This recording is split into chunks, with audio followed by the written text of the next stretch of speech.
साला कबाड़ी में सबसे स्क्रैप माल।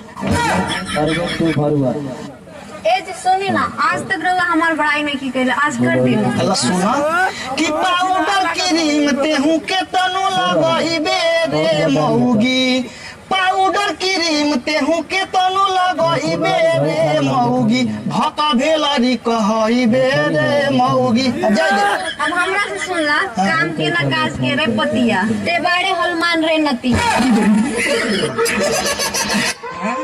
अरे कातिल हसीना के उस्ताद ई उहे हीरोनिया हिया काजल राघवानी जेकरे प्यार में रजवा पगलाइल रहेला। ओहो तब ते कर बलात्कार हम ओके बॉस आओ पहले गलवा से गलवा सटा ली उस्ताद, चुम्मा ले ली, अब तू कहता है तो चुम्बो ले। ऐसे जैसे सरसों की सखिया यहाँ काम ना चली, इनके घर लेके चले के पड़ी है बोस। जैसे बिना पानी के मछली तड़पेले वैसे बिना मेकअप की हीरोइनिया तड़पती है। जितना देर तड़पता है मोहब्बत उतनी ही गहरी होती है।